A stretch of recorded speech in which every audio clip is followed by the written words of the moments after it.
Micah studies English literature and the Russian language at the University of Nebraska. He also studies these at home.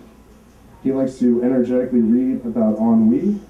When smoking, he likes to think about quitting smoking. Sometimes he is asked about his process, and only at those moments he is reminded that he has a process. His work has been in the Laurus once, and the Laureate once. He's in this one, first one in there. And on a personal observation that I made, Micah looks really good with a mustache. So let's put our hands together for Micah.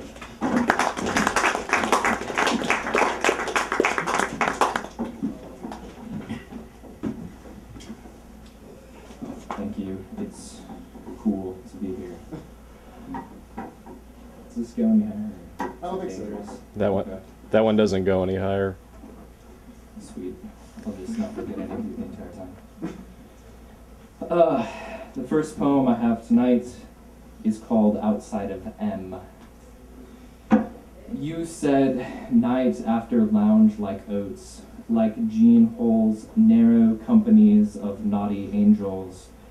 The cappuccino was surprisingly intact, surprisingly bloodied, specks of dust in the knee. We were making ghosts by the moon, I thought, the light of St. Paul's Alley where nothing takes place, but our illicit rendezvous cigar puffs, steam puffs.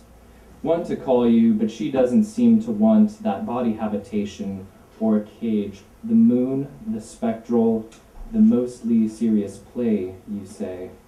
Saying nothing takes place, but I dream in the not quite novel.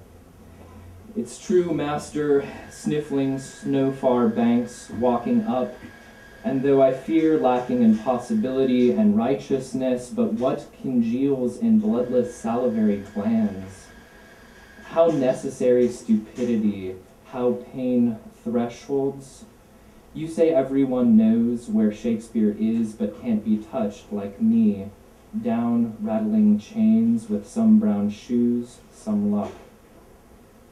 Verbal rot pain, paragraphs nodding, fluid memories of playground muds, sledding cross perfect slit, which erroneously got, even now know writing is the only way for any good, and in keys have I got in my pocket. O Shakespeare, the snipped comedy remained comedy until blushing, though I have horses, sand, rock, grass, a man's body giving up the ghost key. I say puns and blank verse have merit, have yearnings, less than 600 days till he is married, and what a funny ghost of a gash to bleed.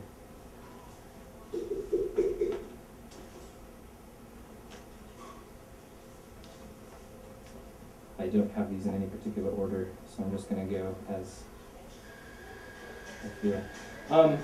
Okay. This one is called Northeasterly Nooks.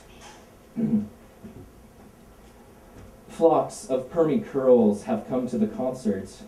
Beef snowballs are tossing through the tones, pacing tuxedos, sable bow ties, 12 golden halos illuminating aging marble pastes the cube, some well-justified nooks. The censor puffs letters off the score, only blank signifiers remain amorous, and deadpan as they may for any gift-wrapped clockwork nativity. The silver rivers, moon, stars, insincere. Are those palm trees? They are mustering percussions. That pianoforte is striking gumdrop tendons. I've gapped the processional.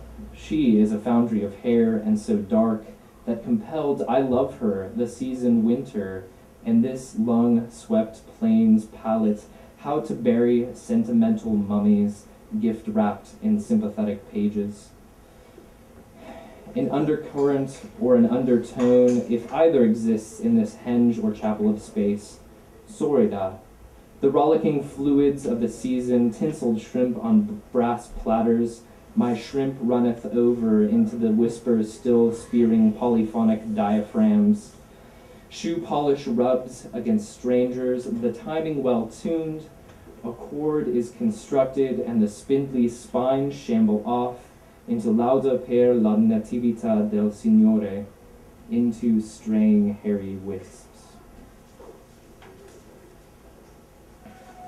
And so most of these are going to be from a collection of poems called My Myelin.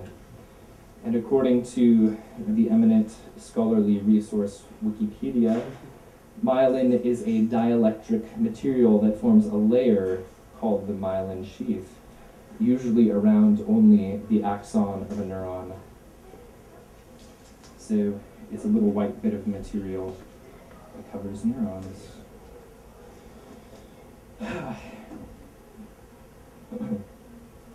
Spirited fingers fiddle the gloaming, so much like errant pendulums. My wife inquired about Zeno of Elea during the dark, ankles brushed. Her disapproval imminent. In imagination, ghosts are as exacting as you and I. I said, these things comb unto canvases, and how can that be plainly disproven? It is our measure of spaciousness, this swing. The gears contact behind panes of glass and birchwood.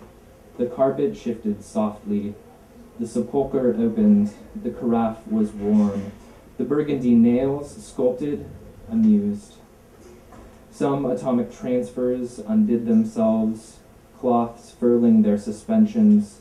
The toe detached and plunged into a frontal lobe, into Phineas's frontal lobe. I was subsequently defrocked. Look, said I. In my memory, I said, look at how far observation can make pilgrimage, led by the wind and curve of gravity, which itself runs into the dusk in manner indescribable, ducking neath spindles of rain-wet bark. It was ever shifting, trenches in feet, that skin alone, that pure skin of hers, sermons and stones, but they clamber.